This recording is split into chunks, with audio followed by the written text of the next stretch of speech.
Hey, what's up everyone? Adam here with brahwegotthis, and today I'm bringing you my third installment of the 5 best or favorite monster sets in ESO, and this one is featuring the best ones for tanking in ESO. Again, if you haven't checked out my other monster set videos, I have one for Magicka DPS and Stamina DPS out already in the description or at the top of the screen. And as always, you can always ask questions in my stream on twitch.tv/brahwegotthis Monday, Thursday, and Saturday. You can join our Discord. The links to the Twitch and the Discord are in the description as well. Also want to give a shout out to our newest patrons, Paul and JT. Thank you for joining the Patreon. I appreciate it, and thank you to all my other patrons as well. If you'd like to join, check out the link below. You can check out all the amazing perks like early access and vlogs and Q&A videos. Also, if you want to check out my website at brahwegotthis.com, you can do that, and you can follow me on Twitter at brahwegotthis. So like I talked about in my monster set videos for Magicka and Stamina DPS, there are monster sets that I personally found to work the best for most situations. Some players will have a different list than me, and that's okay. Also, these could change slightly when new patches and expansions come out, so just keep that in mind. But something that I want to explain about tank monster sets that are different than Magicka and Stamina DPS sets is that being a tank in ESO doesn't necessarily require, but it pushes you to use multiple monster sets for in-game content for the most efficiency. Now, you don't have to do that, but it is nice to have a few in your inventory to switch to, because there could be a monster set that really helps you and your group for a specific dungeon or trial or etc. Also, it's because in trials, if you have 2 tanks, sometimes you don't want to overlap sets with the other tank, mainly because you can diversify your buffs for your team, but also you will have certain sets that won't stack, like for their certain buffs or debuffs. So you need to run a different one. So when I'm showing you this list, just keep in mind I'm giving you 5 great all-around monster sets, and there are definitely some tank monster sets that didn't make the list that are still good, but let's go ahead and jump into those sets. And we do have a few honorable mentions, and make sure to leave a comment below though if you want to let me know the sets that you would recommend for your top 5 for tanks. I'd love to see that in the comments, and make sure to heavy attack that bell icon and subscribe to stay up to date on the latest content. So again, we're going to have a few honorable mentions because some of these are kind of niche and I want to go through all of this. The first honorable mention is Swarm Mother. This is obtained from the Spindle Clutch 1 Vet Dungeon. And by the way, if you check out my full Undaunted guide, it is in the description. But basically, to get monster sets, I explain all of that in the guide, but you will need to do dungeons on Vet mode, which then will drop a guaranteed monster set of that dungeon. And to get the shoulders, you need to open up Undaunted chests at your enclave, which the enclaves are in the capital cities of your alliance. So Aldermary Dominion is in Eldenroot in the Grotwood zone, Daggerfall Covenant is in Wayrest in the Stormhaven zone, and Ebonheart Pact is in Mournhold in the Deshaun zone. But Swarm Mother is a base game set, and what it does is the one set adds 1096 max stamina and 1096 max magicka, which is really nice. When you block an attack from an enemy that is between 8 and 22 meters from you, you spin strands of spider silk to pull the enemy to you. This effect can occur every 1 second. This set is nice because it gives max stamina and magicka, which you will need as a tank, and I really like the ability, but it's something that, in my opinion, isn't reliable enough to use this as a main set. Since you have to be 8 to 22 meters away from the target, that means they have to hit you with a ranged attack, but you can't just get hit. You have to block that attack. Well, if you have 7 enemies around you, it's hard sometimes to block an enemy that you aren't even looking at. So the set is just, in my opinion, too much maintenance to try and proc. Bosses aren't going to pull to you, so really this is a set that you would use only in trash fights, really. It's solid for that, but again, I think it's an honorable mention. The next honorable mention is BLOODSPAWN. This is a set that got nerfed a while back that brought it down a good bit, but it's still a really good solid tanking set and a good solo set, to be honest. You can't go wrong with it. However, depending on your tank build, it is more of a selfish set unless you're using your ultimate to benefit your teammates, which as a tank you most likely are. This is from Vet Spindle Clutch 2. And this adds 129 stamina recovery into 2 pieces. When you take damage, you have a 6% chance to generate 13 ultimate and increase your physical and spell resistance by 3731 for 5 seconds. This effect can occur every 5 seconds. But again, I think this is a great one to go for when you are starting out as a tank. It also is just awesome that you can play Nord and you can stack the ultimate regen with the Nord's ultimate regen, and you will have your ultimate up all the time. Playing a Nord Warden, you can have your ultimate heal or ice ultimate up so much. So That is really nice, and the physical and spell resistance buff is nice as well, but it's not as good as it used to be. But I still think this is a solid beginner set to go for if you are looking for a monster set as a new player. Next honorable mention is Mighty CHUDAN, and yes, this set I love. And again, just because it's an honorable mention doesn't mean it's bad. This just, again, has more of a niche role in my opinion. So Mighty CHUDAN, it adds 1487 armor, and the 2-piece adds 1206 max health.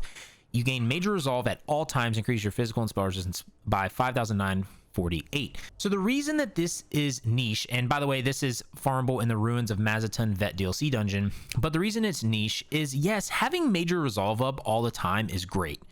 But every class except Necromancer, and someone correct me if I'm wrong here, but I believe I've done my full research on this. Every class but Necromancer has a skill that you can use that gives you major resolve or a passive. And there are skills in other lines that every class has access to. So for DK, it's spiked armor, which it gives it major resolve for 20 seconds.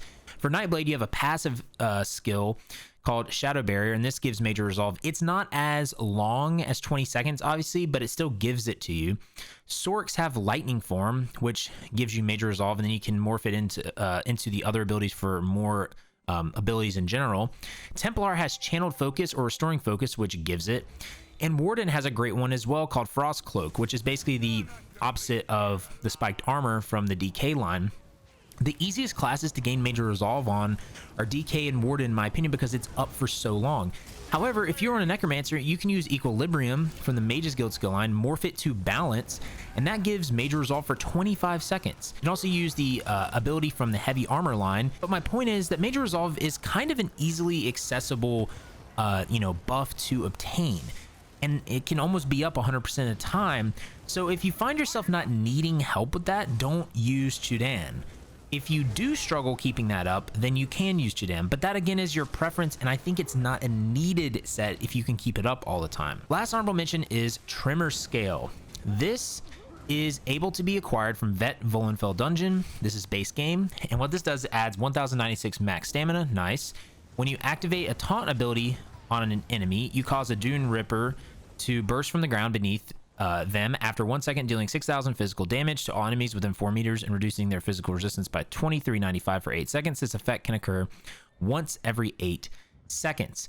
So I like this set. It's easy to obtain. It's in the base game, and it's an average good all-around set. I like that it procs when it taunts, or when you taunt.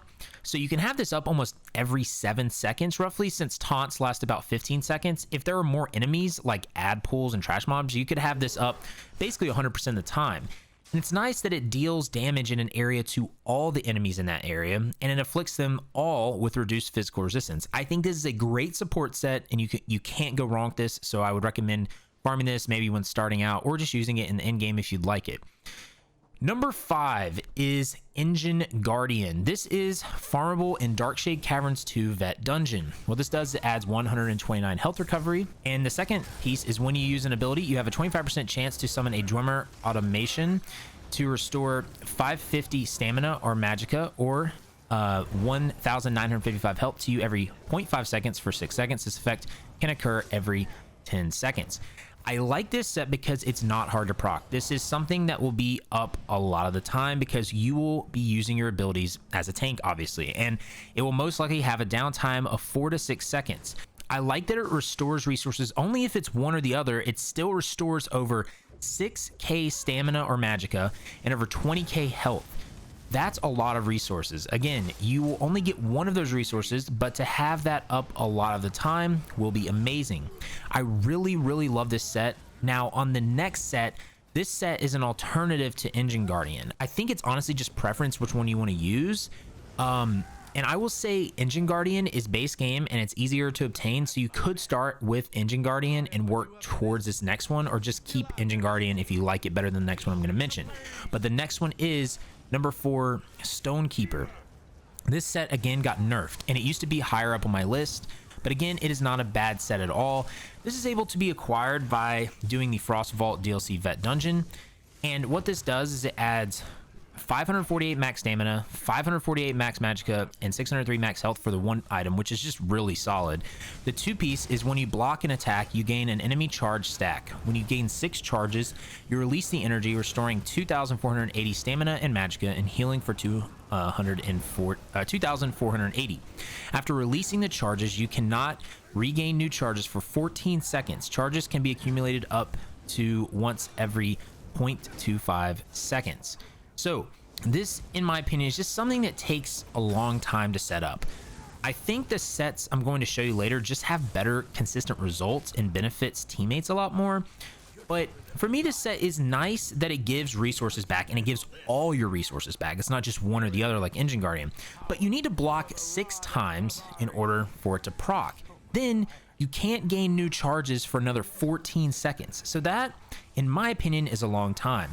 Then you have another 6 times to block. So realistically, you will get these resources back maybe every 20 seconds. It just depends if you do it correctly or if you hit your blocks. So for this set, I really think you need to understand tanking a lot, because if you aren't properly blocking, this set isn't doing anything for you, because it is fully dependent if you block or not. Just keep this in mind when running content. Number 3 is Lord Warden. This is a farmable set in Vet Imperial City Prison. This is a bomb set, y'all. This adds 1487 armor, and when you take damage, you have 50% chance to summon a shadow orb for 10 seconds that increases the physical and spell resistance of you and your group members within 8 meters by 3,180. This effect can occur every 10 seconds. Okay. Since it procs on taking damage, if you miss a block, that's okay, because you will get this ability 50% of the time, which buffs your team to take less damage for 10 seconds, and it occurs every 10 seconds. So you could have this up almost 100% of the time. I love this set for tanks because, so like helping your teammates not take as much damage for 10 seconds, that's solid. Like, I really, really love that. And this is just something I think every tank should have in their arsenal. Number 2 is one of my favorite tank sets in the game, and this is Earthgore. This is farmable in Bloodroot Forge DLC Vet Dungeon. This is also a healer set as well, but this adds 4% healing done, and when you heal yourself or a group member that is under 50% health, you conjure a pool of quenching blood underneath them, immediately removing all previous enemy placed effects and healing the lowest health group member in the area for 29,700 health over 10 seconds. This effect can occur once every 20 seconds. So this again is farmable in Vet Bloodroot Forge DLC Dungeon, and I love this set because as a tank you probably have a heal on your bar. Some of your heals are ultimates, so again, if you use this on like a Warden, this will proc a lot. And the fact that it removes all previous enemy effects, placed effects, is amazing. But the really, really nice part about this set is you don't just have to heal an ally for it to proc. It can proc off healing yourself, which will happen as a tank if you're taking some insane damage or something like that. Plus, if like your healer goes down and you have to heal the group or something, this is a really nice set to have in your back pocket. 29,700 health over time is a lot as well. So this can be the difference of a DPS dying or a healer dying if they are standing in an AoE or them living. Plus, the effects of this helm is just so freaking cool. I love it. Number 1 is Symphony of Blades for me. This is farmable in Depths of Malatar DLC Vet Dungeon, and this may be one of the hardest dungeons in the game. But this set is worth it, and what it does is it adds 4% healing done, which is an amazing one-piece set, and when you heal an ally who is under 50% of their primary resource, grant them Meridia's Favor, which restores 570 magicka or stamina every 1 second for 6 seconds. This effect can occur every 18 seconds per target. The resource return is based off the target's highest maximum resource. So for this is a set that healers run as well. So the Meridia's Favor on this set is so nice. Okay, since you can only do this every 18 seconds per target, that's why it's actually amazing in my opinion, since if it procs on the Mage DPS, then the next proc can only occur on the Stam DPS or the healer. And then after that, if it procs, say, on the Stam DPS, it can then only proc on the healer. So if the healer gets below, you know, some of their primary resources, which they might, and you heal them from like an AoE heal as a tank, you'll proc on that. And so what that does right there is it gives almost, if you think about it, essentially a 100% uptime if that, if your, you know, team is below their resources. So In trials though, in vet trials and vet dungeons, like, you're going to be below those resources a lot as DPSs and healers, because you're going to be doing your rotation, and as long as the boss, you know, the longer the boss fight goes on, you're going to be needing resources. But yeah, so this set right here, in my opinion, it's one of the best tanking monster sets, and it can also be used on a healer as well. You need to make sure you coordinate with your healer though, so if you can see if they're running this as well, you might need to use something else. But I love this set. But that's it, y'all. I know that was a lot of honorable mentions and sets, but for tanks, I think it's only fair to include a lot of those. Again, these sets may change with future patches, and players will have other preferences, but I believe this should give you a good baseline to go off of when you're choosing your monster sets to run. But remember, you can always ask any questions about this. Twitch.tv/brahwegotthis, Monday, Thursday, and Saturday. You can ask me in the comments as well. You can join our Discord. The link to the Twitch and the Discord are in the description. You can also check out our website at brahwegotthis.com. Follow me on Twitter at brahwegotthis, and make sure to like and subscribe and heavy attack that bell icon to stay up to date on future content, y'all. I will be releasing a healer monster set video as well in the future. So remember, y'all, to have faith, be great, and I'll see you on ESO.